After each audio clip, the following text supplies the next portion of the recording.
radiomesranya.com 102,8 FM. Mesranya musik, informasi. Ya, assalamualaikum warahmatullahi wabarakatuh dan selamat pagi Insa Mesra. Alhamdulillah di pagi hari ini, tepatnya di edisi hari Jumat tanggal 2 Agustus bertepatan dengan 27 Muharram 1446 Hijriah. Kami hadir kembali membersamai Insa Mesra semuanya di 102,8 Mesra FM, mesranya musik dan informasi. Untuk siaran Radio Mesra juga boleh didengarkan melalui streaming di www.radiomesra.com. Sekarang juga kita live di Facebook Mesra Radio Parepare di acara Dai Dialog Agama Islam yang hadir setiap hari Jumat sampai pukul 11. Dan Insa Mesra seperti biasanya acara ini bersama dengan Bapak narasumber yang selalu setia menemani kita, yaitu Bapak Ustaz Muhammad Rosidin BAMA. Beliau adalah alumnus Binoria University Universitas Karachi, Pakistan.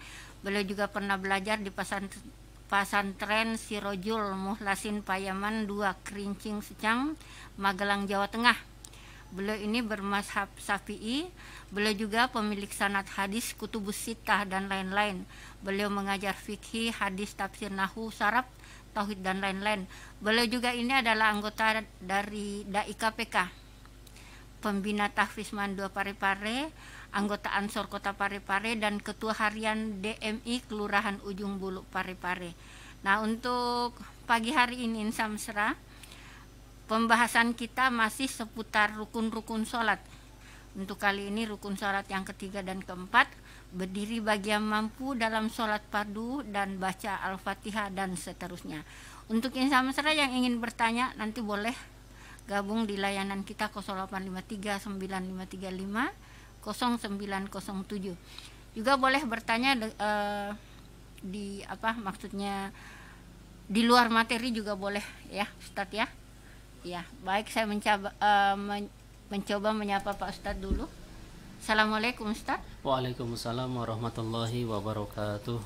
Ya, apa kabar ini Ustadz? Alhamdulillahirabbil alamin. Insyaallah baik-baik saya. Insyaallah baik-baik saja ya. Iya. Ustadz, kita sudah masuk di bulan kemerdekaan ini Ustadz. Iya. Kira-kira ada yang mau disampaikan dulu sebelum kita masuk di materi kita ya?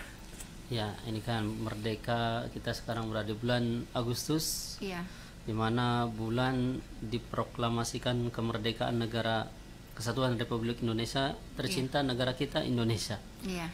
Itu Bapak kita syukur ya, alhamdulillah.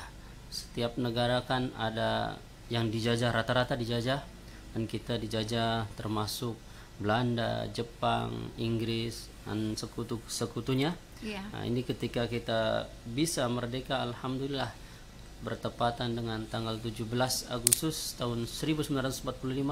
Pada waktu itu Bapak Presiden pertama Insinyur Soekarno-Hatta bersama beliau yang memproklamasikan. Nah, ini kita syukur Bapak Ibu. Salah satu tanda syukurnya apa? Di antaranya kan ini sebetulnya anugerah daripada Allah Subhanahu wa taala.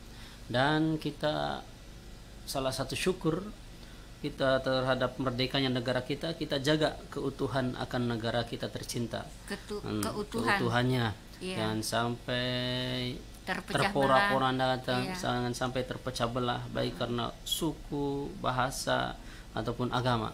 Yang mana kita ketahui bahwasanya negara kita di bawah pondasi, di bawah landasan Bhinneka Tunggal Ika. Iya. Nah, itu kita berbeda suku, ras ataupun agama, sama kita itu Indonesia semuanya. Iya. Nah, kalau kita melihat bahasa nanti antar suku beda lagi, nanti melihat agama juga kan ada beberapa agama kita di negara kita. Nggak usah lihat itunya, nanti takutnya akan terpecah belah, tapi kita sama-sama yaitu Indonesia. Dan jangan lupa juga perjuangan daripada perjuangan para pahlawan-pahlawan kita. Dan untuk menjaga dari kesucian pengorbanan para pahlawan kita, mereka tidak digaji, mereka sukarela demi kita, mereka demi anak syahid cucu, Ustaz, ya? supaya kita ini tidak dibayar tidak ada apa, dan kita pun seharusnya penerusnya kalau bisa tidak dibayar, kalau tidak bisa juga yang penting sewajarnya saja. Kalau dibayar ya berarti sesuai itu saja, tidak perlu ditambah dengan melalui korupsinya ataupun nepotisme dan sejenisnya, tidak usah. Nah, karena itu kan semua akan dipertanggungjawabkan kita nanti di akhiratnya Allah Subhanahu wa taala. Udah yang kita mau mencalonkan apapun itu, yang mau jadi apapun, intinya sebetulnya kita, presiden sedang bangun surganya, camat sedang bangun surganya, RT RW sedang bangun surganya. Kalau apa? Kalau mereka amanah. Kita semua yang pedagang juga sedang membangun surganya. Siapapun kita yang kerja apa itu, semuanya sedang membangun surganya. Kalau kita karena Allah, karena Allah dan amanah. Udah, kalau kita karena Allah pasti semuanya akan baik semuanya. Kita pesan bagi kita semuanya yang mau mencalonkan kah, yang sudah jadi kah, baik jadi apapun itu, pokoknya karena Allah, pasti hidup kita tenang, tentram, damai di dunia dan bahkan di akhiratnya Allah Subhanahu wa taala kita akan selamat. Tidak perlu dicurangi, tidak perlu nambah melalui korupsinya atau apa dan sejenisnya. Nanti di akhirat bebas semua. Ya, di akhirat kaya kita semuanya, kaya semua. Insyaallah. Sudah. Insyaallah. Terima kasih Ustadz. Saya mencoba menyapa dulu sebelum kita ke ini inti bincang-bincang kita pagi hari ini. Saya ketemu dulu sama saudara kita Pak Kunron Radio. Assalamualaikum Pak Ustadz, selamat pagi. Waalaikumsalam warahmatullahi wabarakatuh. Ibu Hajrana Umar, Bismillah. Assalamualaikum Ustadz, Tabe izin monitor mendengarkan. Terima kasih. Dan juga menyapa pendengar kita yang ada yang ada di Perumnas Algir itu. Selamat pagi. Pak De Suwarno. Iya, beliau selalu hadir tapi melalui radio, dan karena kalau telepon tidak bisa karena HP-nya HP biasa. HP zaman dulu monoponik apa yang hitam putih. Bisa juga Ustaz. Oh, bisa juga mungkin karena tidak tahu nomornya, nanti kami akan kasih tahu nomornya. Nanti karena malam ini juga kami isi pengajian di sana, takziah. Isi ceramah takziah di sana. Insyaallah kalau ketemu kita kasih tahu nanti nomornya. Kita kasih nomornya ya. Nomor yang biasa telepon itu yang tertera di situ ya. Iya, betul. Ini juga WhatsApp-nya Ustaz. Iya. Langsung saja kita ke inti bincang-bincang kita Ustaz. Bismillahirrahmanirrahim. Alhamdulillahirabbil alamin. Allahumma sholli ala sayyidina Muhammad wa ala ali sayyidina Muhammad. Insan mesra dimanapun berada, segala puji hanya bagi Allah. Salawat dan salam tetap tercurahkan kepada yang mulia baginda Nabi Muhammad sallallahu alaihi wasallam. Insan mesra dimanapun berada, kita sekarang berada di tanggal 2 Agustus tahun 2024, dan insya Allah kita akan melanjutkan pembahasan yang sebelumnya, yang mana kita masih di rukun-rukun sholat. Yang lalu-lalu kalau kita scroll, kalau lihat di YouTube-nya Radio Mesra, itu rukun sholat nanti secara globalnya dulu diutarakan, baru nanti diperinci satu persatunya. Nah, ini kita sekarang, kemarin kan masih di rukun sholat yang pertama dan yang kedua. Nah, yang Jumat yang lalu. Sekarang masuk rukun sholat yang ketiga dan yang keempat. Kalau cukup ya waktunya akan dibahas semua. Kalau tidak nanti disambung lagi. Ar-ruknu, bismillahirrahmanirrahim. Ar-ruknu atsalisu, rukun sholat yang ketiga. Al-qiyamu alal qadiri, berdiri bagi yang mampu. Kapan? Fil fardi, ketika di dalam sholat fardu. Nah, ini rukun sholat yang ketiga. Kalau tidak dilakukan berarti sholat kita tidak sah, yaitu berdiri bagi yang mampu kalau itu sholat fardu. Fala yajibu al-qiyamu fin nafilah. Kalau sholat sunnah maupun dia sehat, mampu atau tidak, tetap boleh duduk. Bal yajuzuku al-qudu walahu nisful ajri. Boleh duduk walaupun sehat, walaupun kita mampu berdiri, tapi kalau sholat sunnah boleh duduk, lakin walahu nisful ajri, tapi pahalanya setengah daripada berdiri, karena dia sebetulnya mampu, cuma maunya sholat duduk. Nah, maka pahalanya setengah daripada berdiri kalau memang dia sehat. Lain halnya kalau memang sakit. Kalau sakit walaupun duduk pahalanya sempurna seperti berdiri. Wa kadzalika lil tirja'a, yaitu begitu juga bagi yang berbaring. Walahu rub'ul ajr, yaitu seperempat. Tadi setengah kan, sekarang seperempat ini. Seperempat. Ditahan dulu Ustaz ya, saya terima penelpon yang pertama. Pendengar kita yang setia juga ini, Ibu Handayani. Assalamualaikum warahmatullahi wabarakatuh. Waalaikumsalam warahmatullahi wabarakatuh, Ibu Handayani. Silakan Bu. Assalamualaikum Pak Ustaz. Waalaikumsalam warahmatullahi wabarakatuh. Berjumpa di udara. Iya. Saya belum tahu roman muka Pak Ustadz. Tapi Pak Ustadz mengatakan tadi takziah di daerah Galung Maluang. Iya. Tempatnya dan tempatnya di mana Pak Ustadz? Tempatnya itu dekat perumahan, dekat Masjid Albir, daerah situ, Blok H, daerah situ Ibu. Iya. Oh, di Blok H. Jauh dari rumah saya Pak Ustadz. Saya Blok sampai H. di daerah Perumnas. Kalau Ibu Handayani ini juga di Perumnas Pak Ustaz. Oh iya, di Blok H Bu. Kalau saya di BTN PDAM kalau Karajaan Sariminyak Pak Ustadz. Oh iya. Yang saya mau tanyakan Pak Ustadz. Jadi kalau kita sembahyang duduk, itu cuma setengah kita dapatkan amal sembahyang kita. Iya. Iya. Terus? Jadi kalau berdiri full diterima oleh Allah Subhanahu Wa Taala. Kalau ya diterima, karena kita tidak tahu apakah diterima atau tidak. Iya. Tapi sekarang saya Pak Ustaz, alhamdulillah saya sudah ke masjid sembahyang, tetapi ya begitulah ngos-ngosan. Iya. Jadi saya usahakan ke masjid. Jadi malam itu saya ke sana baca yasin, sembahyang isya.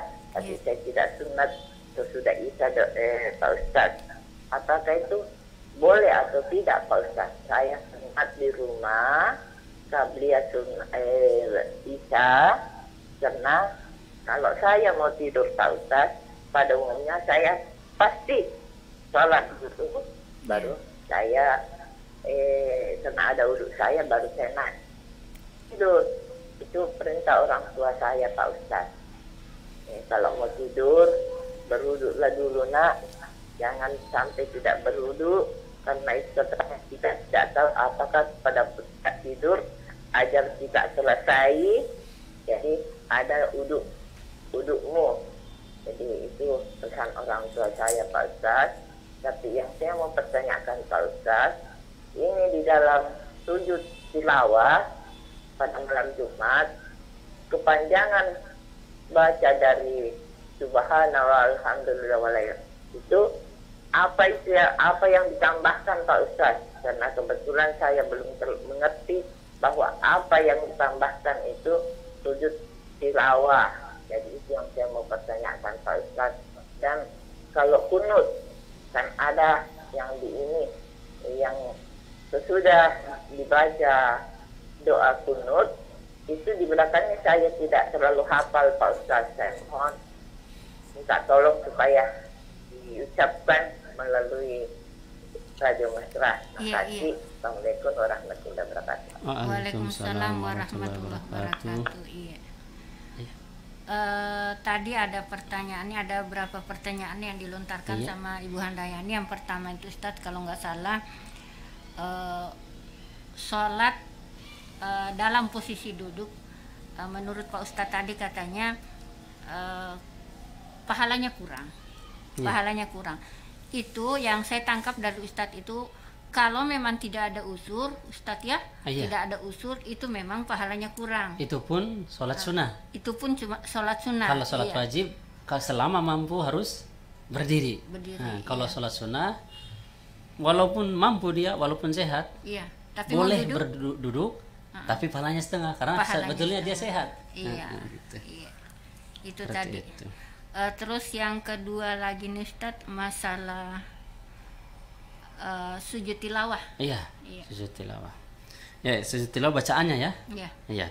Nanti Ibu Handayani kami ini kan jelaskan lagi ya supaya lebih jelas. Yang tadi itu sholat duduk boleh bagi yang tidak mampu. Kalau sholat fardu ya, sholat wajib 5 waktu itu, kalau memang tidak mampu, ada sakit atau apa, boleh duduk. Tapi yang selama mampu, kalau sholat wajib harus berdiri. Tapi diusahakan. Tapi kalau sholat sunnah, walaupun sehat, walaupun kita mampu, boleh duduk. Tapi pahalanya cuma setengah karena memang dia mampu sebetulnya. Berbeda dengan orang yang sakit. Walaupun sakit, karena memang tidak mampu berdiri, dia duduk, tetap pahalanya full. Seperti berdiri. Gitu. Karena niatnya mau berdiri tapi sakit. Tidak sakit, tidak bisa, ya udah duduk. Gitu. Bahkan di sini kalau duduk tidak mau duduk, kita sehat, mau sholat ini, Kita sholatnya duduk nggak mau, saya sholat baring, boleh sholatnya berbaring tapi pahalanya seperempatnya. Dia sehat untuk soalnya. Sholat sunnah. Ya. Kalau sholat wajib selama mampu harus berdiri. Gitu. Harus berdiri di awal Ustadz ya. Iya harus. Dan juga ketika pas angkat takbirnya itu juga harus berdiri. Jangankan sekarang banyak itu kami lihat mau ditegur langsung juga karena orang tua kan nggak enak. Mungkin karena nggak tahu. Kalau nggak tahu kan tidak apa-apa kan. Tapi sebetulnya kita pun ada tuntutan untuk kasih tahu. Tapi karena orang tua takut kesinggung, ya udah mungkin perlu pendekatan. Jadi sering dilihat di masjid Bapak Ibu yang sholat duduk. Nah, yang sholat duduk dia dari awal mula takbir itu duduk, padahal nggak boleh. Kalau memang dia masih bisa berdiri walaupun sebentar, yang penting ketika takbirnya itu Allahu Akbar berdiri, baru setelah Akbar duduk silahkan. Nah, supaya sah, karena salah satu syarat daripada takbiratul ihram, kan ini termasuk rukun sholat kan yang kemarinnya udah, itu harus berdiri kalau sholat wajib, sholat fardu. Tapi kalau misalkan Ustadz rakaat kedua biasanya kan berdiri lagi Allahu Akbar. Itu langsung bagaimana? Duduk pun boleh. Oh langsung duduk ya. Yang pasti di awalnya saja. Nah, yang kedua tadi pertanyaannya sujud ini ya tilawah. Sujud tilawah Bapak Ibu bisa di buku-buku sholat ada, atau di Al-Quran yang zaman sekarang. Al-Quran zaman sekarang itu ada. Itunya bacaan sujud tilawah, ayat-ayat sujud tilawah. Nah, ataupun yang kita punya keluarga ataupun anak cucu, suruh carikan di Google ataupun YouTube ada itu bacaan sujud tilawah. Nah, kalau enggak kami bacakan ini. Itu bacaannya sujud tilawah, sajada wajhi alilladzi khalaqahu wa sawwarahu wa syaqqa sam'ahu wa basarahu bihaulihi wa quwwatihi fatabarakallahu ahsanul khaliqin. 3 kali. Nah, kalau tidak bisa juga zikir yang lain terserah. Mau baca seperti ketika sujud subhanallah silahkan, subhanallah azim silahkan, yang penting zikir. Yang penting jangan pakai Indonesia. Silahkan zikir yang lain. Iya, yang penting tidak diam. Itu.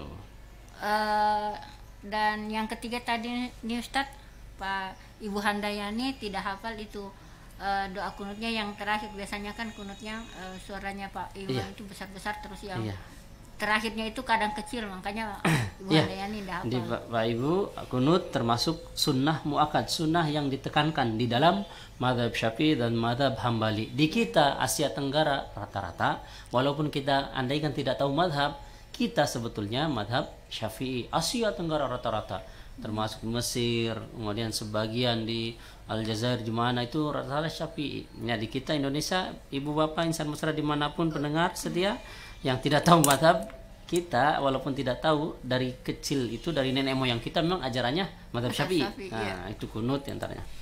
Bagi yang tidak kunut ya silahkan, itu sama aja sah. Yang dipermasalahkan itu adalah yang tidak sholat subuh.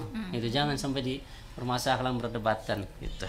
Nah, itu kunut itu Bapak Ibu andaikan tidak bisa pas ketika imam kecil kan, Allahumma hdina fiman hadait wa afina fiman afait wa tawallana fiman tawallait wa barik lana fima atait wa qina bi rahmatika syarra ma qadait. Di situ kita kecil-kecil. Lanjutannya sebetulnya cuma dikecilkan. Fa inna qatak wa alait wa innahu liyadil mawallait wa la ya'zuman adait tabarak rabbana wa ta'ala falakal hamdu ala ma qadat nastaghfiru wa atubu ilaik wa sallallahu alaihi wasallam sampai selesai. Tidak bisa, yang penting zikir ataupun zikir apapun boleh. Nah, zikir apapun, mau baca apa, yang penting zikir. Jangan pakai bahasa daerah, jangan pakai bahasa selain Arab, malah batal. Makanya silakan. Yang tidak bisa baca zikir apapun boleh, sah. Jadi Bu Handayani, kalau misalkan tidak hafal dengan doa kunut yang kelanjutannya tadi itu, boleh bersikir saja ya. Boleh bersikir, sikirnya apa saja, yang penting tidak dengan bahasa lain kecuali bahasa Arab ya. Iya, betul. Ya, dilanjut lagi Ustaz. Ya. Jadi tadi kalau sholat wajib tetap harus berdiri. Nah, itu berdiri. Tapi kalau sholat sunnah walaupun sehat boleh duduk, tapi pahalanya setengah karena dia sehat. Boleh juga baring. Baring walahu rub'ul ajr, yaitu 1/4 pahalanya kalau dia berbaring karena dia sehat, kecuali memang sakit. Kalau memang betul sakit, duduk tidak bisa, sudah dicoba baring, tetap pahalanya sempurna seperti sholat dalam keadaan berdiri karena memang dia sakit gitu. Wala yajuzu al-istiqa'u fin nafilah lil qadiri alal qiyami awil qu'udi awil toja'a. Dan tidak boleh untuk berbaring di dalam sholat sunnah bagi orang yang mampu. Kalau orang mampu nggak boleh langsung berbaring, duduk baru boleh. Nggak boleh berbaring ataupun nggak boleh terlentang. Itu boleh. La yuzal qudu fil fardi illa idza azaza anil qiyami. Tidak boleh berduduk ke dalam sholat fardu kecuali bagi yang memang ada sakit, tidak mampu. Dhabitul ajzi, terus batasannya atau ukuran ketidakmampuannya dalam syariat bagaimana? Ukuran tidak mampu dalam berdiri itu seperti apa? Antal haqahu masyaqqatun syadidatun. Seperti halnya susah sekali, kalau bahasa Indonesia memang susah sekali, nggak bisa, kalau mau dipaksakan pun tidak bisa, ya udah berarti tidak bisa, berarti duduk saja langsung. Bahatsu yakhafu minha mahdhurun tayammumi, dengan gambaran dia takut akan bahaya kalau seperti Indonesianya kaziyarati maradi aubut isyifai, seperti hal nanti kalau dilakukan berdiri karena dia ada sakit, malah nanti sakitnya akan bertambah parah, ataupun nanti akan lama sembuhnya, maka itu pun termasuk yang langsung aja duduk itu kalau memang tidak mampu. Karena kalau dipaksakan berdiri akan bertambah parah sakitnya atau akan lama sembuhnya, membuat menjadi lama sembuh, ya udah berarti nggak boleh berdiri bagi dia. Nah, langsung duduk. Wah, gitu. Ada telepon? Cuma ada pertanyaan Ustadz ini. Ya, bisa sepertinya di luar materi. Assalamualaikum Ustadz, saya mau bertanya tentang arisan. Kalau di sini, maksudnya di daerahnya. Iya, di daerah tempat tersebut yang bertanya, ya. Ada arisan 3 bulan naik ibadah umroh. Gimana hukumnya ini Ustadz? Apakah ini tidak termasuk judi?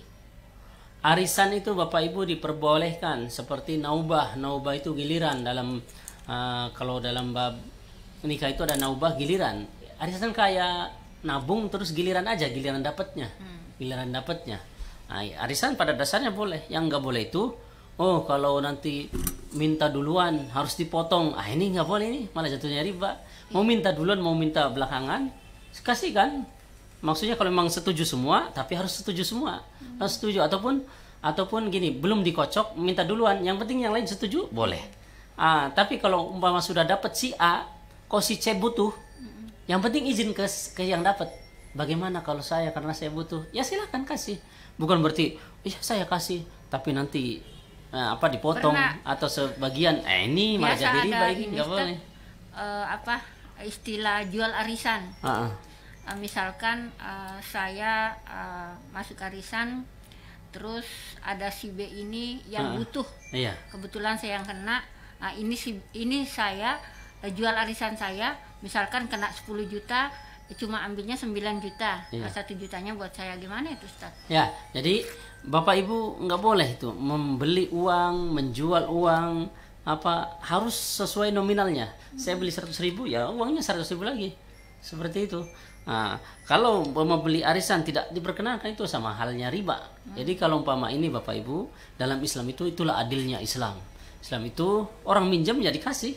Apa untungnya? Pahala kita di dunia maupun di akhirat berpahala terus selama dia belum bayar. Itu terhitung setiap hari kita bersedekah sesuai nominal berapa yang dipinjamnya 1 juta ataupun 10 juta, maka selama dia belum bayar kita dapat pahala 10 juta terus ngalir sampai dia bayar, pokoknya sampai dia bayar. Itu untungnya. Kalau mau untung Bapak Ibu berdagang, jualan barang, bukan kalau uang itu bukan, kalau uang 100.000 harus kembalikan 100.000. 10 juta harus kembalikan 10 juta. Ada orang yang membutuhkan arisannya, ya tinggal izin kepada yang dapat. Boleh nggak? Nggak boleh, ya udah silakan, berpahala. Kecuali nanti setelah udah dikembalikan, si ini yang dipinjami berinisiatif ngasih hadiah. Ini boleh, silakan.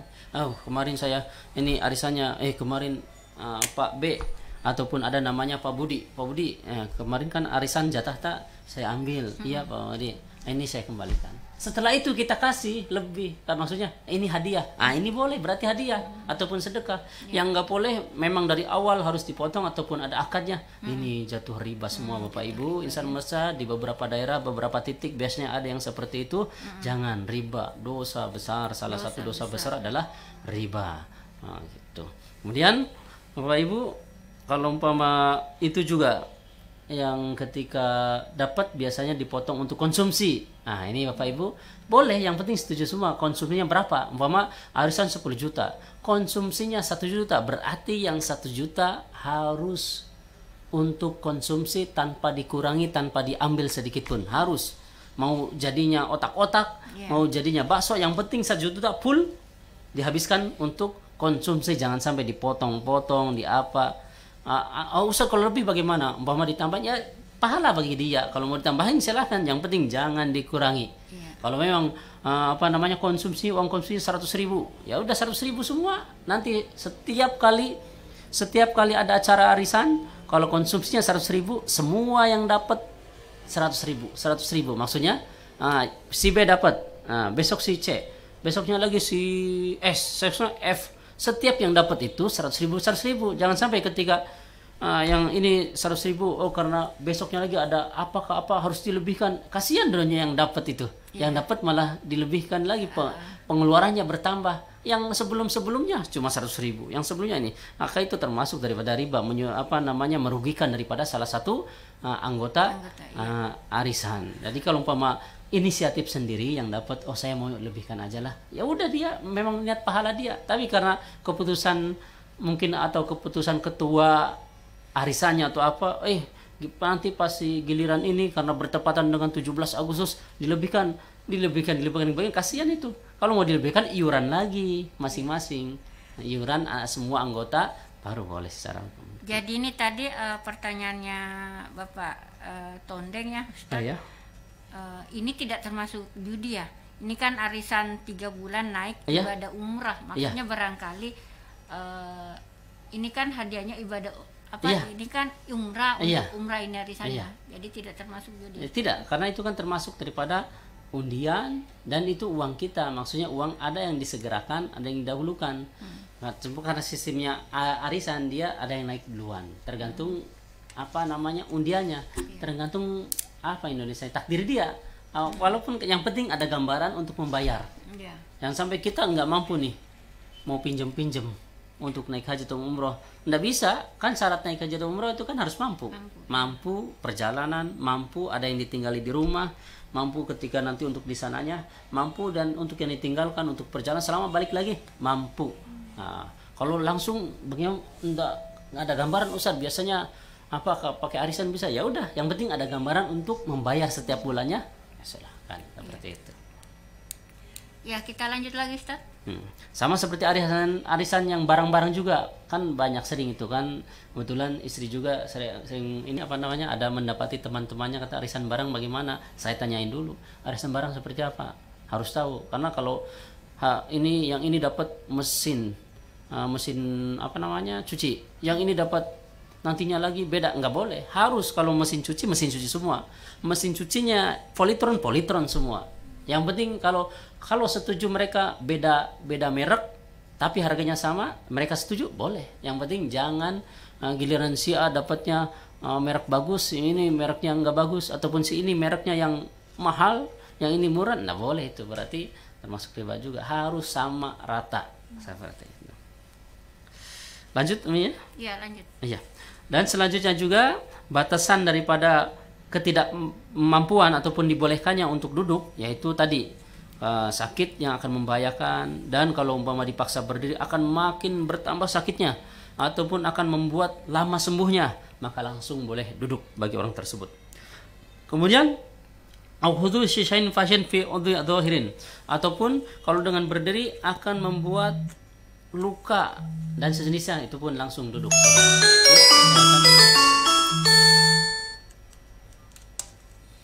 Iya, halo. Halo. Iya, Waalaikumsalam warahmatullahi wabarakatuh. Dengan siapa Ibu? Saya ini mau bertanya Pak Ustaz. Iya. Iya, silakan Bu. Bagaimana hukumnya Pak Ustadz kalau kita membaca Al-Quran satu ayat, apakah ada artinya Pak Ustadz? Artinya atau pahalanya ini, Bu? Yang kedua Pak Ustadz, ada seorang ibu-ibu, dia lupa nusuk Pak Ustadz. Pada saat salat maghrib dia langsung sujud. Iya. Terima kasih Pak Ya, Ustadz. sama-sama. Assalamualaikum warahmatullahi Assalamualaikum wabarakatuh. wabarakatuh. Iya. Jadi pertanyaannya itu pada intinya ketika kita baca Quran satu ayat ataupun mungkin satu kalimat, bagaimana boleh Satu tidak? ayat itu, ya satu ayat maksudnya ya. Satu ayat ataupun bisa satu kalimat juga. Berpahala tidak baca Quran itu?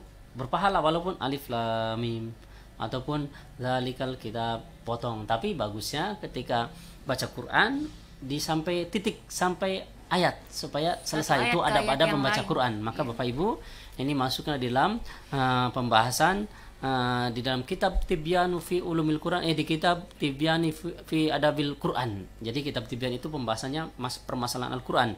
Ada tentang seluk-beluk Al-Quran dan ada tentang adab-adab Al-Quran. Ada dua macam. Nah, ini maka Bapak Ibu perlu diperhatikan. Yang kita, anak putri kita di pesantren tahfiz menghafal Quran. Kalau tahfiz menghafal Quran saja.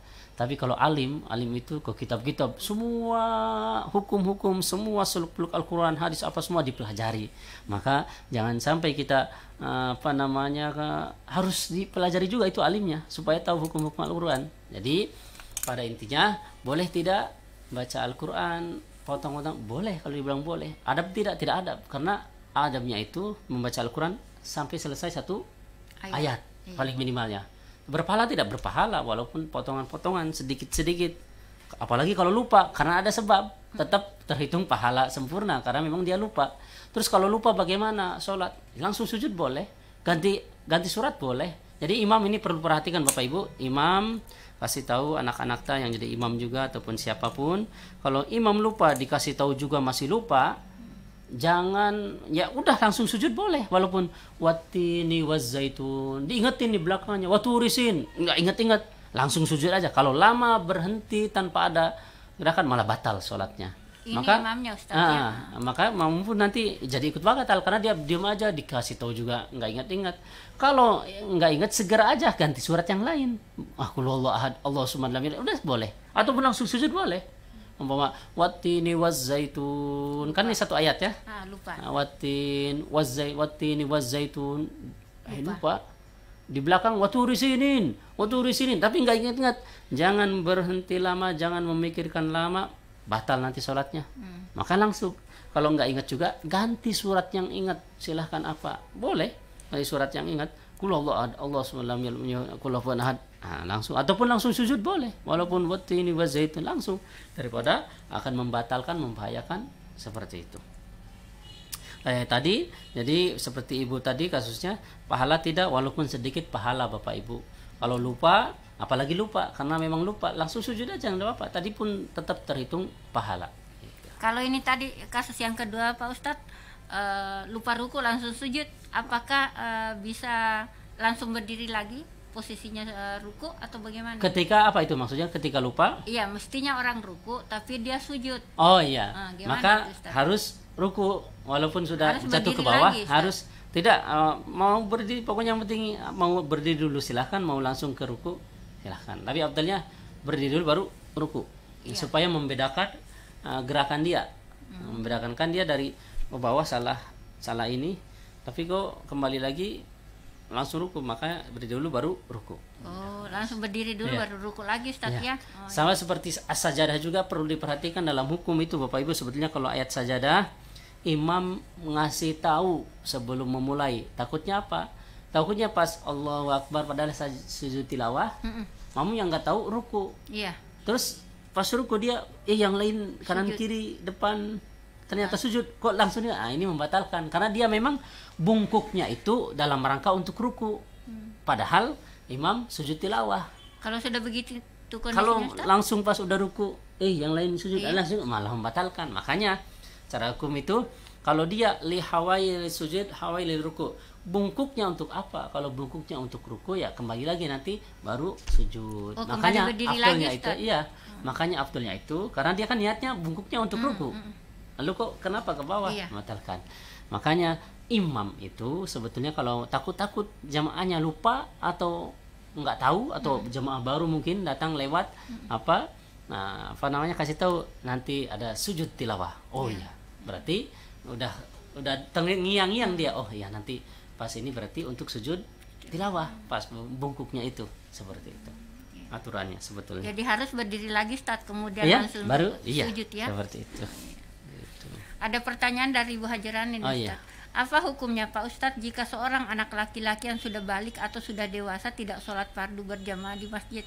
Ya, sholat fardu, sholat wajib berjamaah itu hukumnya fardu kifayah. Apabila di suatu kampung tersebut tidak ada yang berjamaah, maka kampung tersebut berdosa semua. Tapi karena ada yang berjamaah, satu kampung tidak jadi berdosa. Ya, kalau di ini madhab Hanafi fardu ain. Fardu bagi setiap fardu bagi setiap orang individu. Saking kuatnya, saking kerasnya. Kenapa? Itu kan Nabi itu selama seumur hidup tidak pernah sholat wajib sendirian, dan Nabi tidak pernah sholat wajib berjamaah bersama salah satu istrinya di rumah, tidak pernah. Padahal istri Nabi ada 11, tapi riwayat yang paling kuat 9, tidak pernah. Nabi selalu sholat wajib di masjid berjamaah. Masjidnya kan samping-sampingan sama kamar Nabi. Kamar Nabi samping mimbar. Nah itu. Jadi Nabi selalu kalau sholat wajib di masjid berjamaah. Terus Ustaz, ada hadis katanya jadikanlah rumahmu sholatmu di rumahmu. Maksudnya itu sholat sunnah. Kalau sholat sunnah di rumah sunnahnya. Kemudian kalau laki-laki kalau sholat yang sudah dewasa, sudah balik, pertanyaannya Ustaz, jika seorang laki-laki yang sudah balik atau sudah dewasa tidak sholat fardu berjamaah di masjid, tandanya bagaimana? Nah, tadi ya tidak apa-apa Bu, cuma kurang afdol.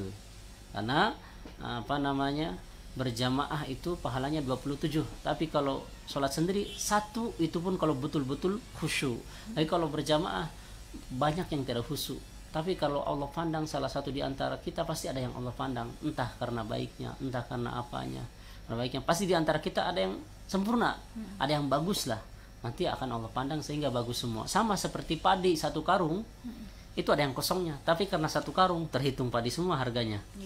Nah, tapi kalau dipisah-pisah yang kosong, nggak ada harganya. Makanya kita itu Bapak Ibu, kalau kita merasa nggak sempurna, maksudnya tidak, siapa yang sempurnanya Rasulullah, yang sempurna sahabat. Makanya kita sholat selagi ada kesempatan, udah sholat aja di masjid. Makanya itu Rasulullah itu kalau ketika ada sahabat Salman atau siapa itu lupa, Bapak Ibu bisa juga dilihat di terjemahan itu ada di Fadilah Amalnya Orang Tabligh. Mana diangkat dulu atau gimana? Iya, kita terima kembali Bu Handayani nih. Siapa tahu masih ada yang tertinggal. Assalamualaikum warahmatullahi wabarakatuh. Waalaikumsalam. Waalaikumsalam Bu Handayani. Yang saya mau tanyakan, apakah bisa itu karena di masjid saya itu sering terlambat azan pada waktu lohor dan asar.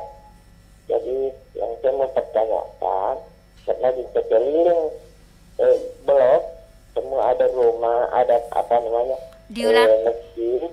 Sebentar, kalau azan melisa di masjid yang satu selesai azan semua, masjid saya belum azan, apakah saya bisa salat asar atau salat duhur itu sebelum dia azan?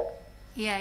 Jadi karena kalau sembahnya saya mau terburu-buru ada urusan, saya salat asar.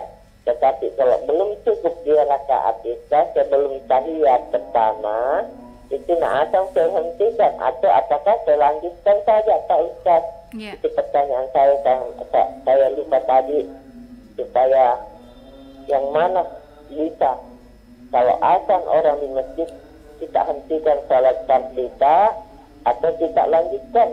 Makasih. Assalamualaikum warahmatullahi wabarakatuh. Assalamualaikum warahmatullahi wabarakatuh. Bisa kedengeran, Wi? Kalau tidak, yang saya tangkap saja ya. Iya. Yang saya tangkap sedikit itu ketika sholat wajib ada yang azan kan, ada beberapa masjid. Iya, di dekat. Itu nanti sholatnya karena Ibu Handaya ini pernah mendengar bahwasanya kalau lagi sholat ada yang azan dihentikan. Nah ini tidak benar Bapak Ibu. Jadi kami ulangi, dan bagi para pemirsa atau insan besar dimanapun berada, kalau telepon diusahakan mic-nya sama sound keluarnya suara jangan berdekatan, nanti akan suaranya tidak jelas datang ke sini. Di tempat kita jelas yang telepon, tapi di sininya nggak jelas. Maka diusahakan ketika telepon dijauhkan ininya, radio sama HP dijauhkan supaya jelas suaranya. Jadi ini yang kami tangkap dari Ibu Handaya, hanya sedikit yang kami tangkap itu. Intinya ketika sholat fardu kan masjid ada beberapa ada yang azan masjid. Apakah kita sholatnya dilanjut atau tidak? Karena Bu Handaya ini pernah mendengar kalau sholat ada azan berkumandang dihentikan, tidak boleh dihentikan sholat Bapak Ibu. Jadi kalau bahkan sholat sunnah pun, apalagi sholat wajib, loh kau bisa maksudnya bagaimana? Kan umpama di sini masjid raya sudah azan, kan boleh kalau tidak sholat berjamaah dia mau sholat wajib boleh kan, walaupun belum qomat. Oh saya pendatang mungkin dari Makassar mau ke Palopo, saya singgah di sini sudah azan. Oh kalau berjamaah mungkin lama nunggu, saya sholat wajib aja, udah silakan. Ternyata di masjid sebelahnya baru azan berkumandang, bukan dibatalkan. Ini sholat wajib, sholat sunnah juga nggak boleh, lanjut sholatnya.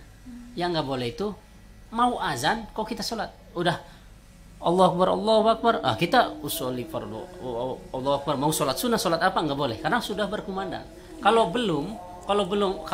sudah kita sholat baru azan lagi di yang lain, urusan ini bukan kita ini, itu kan masjid lain itu. Tapi kalau misalkan Ustaz tadi ini sudah takbiratul ihram kemudian baru qomat, bagaimana itu Ustaz? Tidak apa-apa kalau jangan sholat. Dilanjutkan sholatnya toh? Kalau itu sholat sunnah, kalau diperkirakan tidak akan tertinggal, lanjutkan sholatnya. Kalau sholat sunnah ya, kalau sholat wajib lanjutkan, karena memang ini sholat sendirian tadi dia, cuma ya pahalanya satu. Sama seperti sholat sunnah itu Bapak Ibu, kalau belum azan tidak tahu ataupun tidak tahu nih waktunya, sudah Allahu Akbar, azan berkumandang Allahu Akbar, lanjut sholatnya karena kita sudah dalam keadaan di dalam sholat. Nah, kecuali belum angkat takbir, azan berkumandang Allahu Akbar, jangan lanjutkan karena kan kita belum bar. Gitu. Ini ada pertanyaan dari Bu Nur Hadi bin Nasir, pendengar kita dari Gorontalo ini Ustaz. Oh iya, alhamdulillah. Assalamualaikum Ustaz, apakah niat sholat dimulai sebelum mengucapkan takbir Allahu Akbar atau pada saat pengucapan Allahu Akbar? Soalnya banyak pendapat yang kami dengar berseberangan. Ya, jadi Bapak Ibu dari Gorontalo, salam, semoga kita sehat walafiat. Jadi Bapak Ibu, niat sholat itu kapan waktunya niat sholat? Itu kalau sholat dalam madhab Syafi'i sama Hambali. Ingat-ingat, Asia Tenggara, orang Asia, entah di Turki, entah di Mesir, manapun, atau sebagian Arab juga, itu madhabnya Syafi'i. Kita walaupun tidak tahu madhab, kita itu sebenarnya madhab Syafi'i, praktek ibadahnya cara-cara Syafi'i walaupun belum tahu madhab. Mungkin karena memang nenek moyang kita dulunya seperti itu, jadi cara ibadah kita Syafi'i. Dalam madhab Syafi'i itu niat sholat itu ketika angkat takbir Allah, di situ di dalam hati niat saya sholat zuhur 4 rakaat atau niat saya sholat subuh 2 rakaat sendirian karena Allah bar, sudah. Adapun niat yang awal mula dari ketika dia melangkahkan, bahkan dari rumah dia mau ke masjid kan memang mau sholat, sudah terukum niat. Itu dalam madhab Hanafi Bapak Ibu. Dalam madhab Hanafi itu kita mau wudhu juga memang mau sholat, kita dari rumah mau ke masjid berarti itu memang mau sholat, udah sah. Itu madhab Hanafi. Madhab Hanafi itu yang dipakai siapa? Yang dipakai, yang dianut oleh India, Pakistan, Bangladesh, Afghanistan, Iran sebagian, Nepal sebagian, Cina, kemudian daerah sebagian Sri Lanka kebanyakan Syafi'i juga, dan seterusnya. Nah itu Bapak Ibu. Kalau Syafi'i itu dilafadzkan dalam hati. Dalam hati niatnya itu niat saya sholat karena Allah Subhanahu Wa Taala. Ketika angkat takbir Allah, dalam hati niat saya sholat asar 4 rakaat sendirian karena Allah bar, sudah seperti itu. Jadi untuk Nur Hadi ya, niatnya itu pas kita angkat tangan, Allah angkat takbir tangan di dalam niat hati. di dalam hati ya. Iya, Tidak itu. perlu dilafazkan karena kita sudah melafazkan takbiratul ihram. Iya. Iya. Jadi Ibu, kemudian tadi yang Ibu Hajarana, jadi pada intinya boleh walaupun balik sholat sendirian di rumah ataupun di masjid tapi tidak berjamaah boleh, cuma pahalanya 1 sayang. Tapi kalau pahala berjamaah 27 itu, bagaimana catatan amal kita di surga nanti banyaknya kalau kita berjamaah terus. Iya. Seperti itu. Untuk pembahasan kita saat ini Ustaz sepertinya belum sampai ya. Iya. Belum clear. Iya. Tapi Ada sih sedikit, cuma takut memakan waktu banyak. Iya, Mungkin tapi nanti karena bisa ini dilanjutkan lagi. Kita sudah mentok waktunya Ustaz Iya. pukul 11 ya. Terima kasih untuk Insan Mesra yang sudah hadir berpartisipasi di acara ini. Insya Allah pengetahuan tentang ibadah kita akan bertambah, termasuk juga Pak Ustadz Rosidin. Terima kasih untuk ilmunya hari ini. Insya Allah kita bisa aplikasikan saat kita ibadah sholat ya. Dan mudah-mudahan hari Jumat mendatang kita diberi kesehatan, kesempatan, tentu akan hadir kembali menemani Insan Mesra semuanya masih di acara dan jam yang sama. Sampai jumpa. Assalamualaikum warahmatullahi wabarakatuh. Ya, And now, Ibu Nur Hadi bin Nasir, terima kasih banyak Ustaz atas ceritanya. Sama-sama Ibu Nur Hadi bin Nasir dari atau kunjungi Manado ya, Gorontalo atau www.radiomuslim.com 102,8 FM. Mesranya musik, informasi.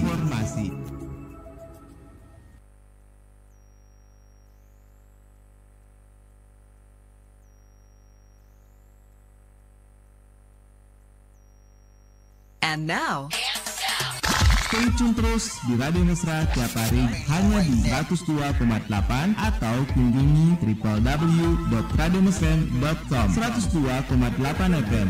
Mesranya musik, informasi. ودي ويا صار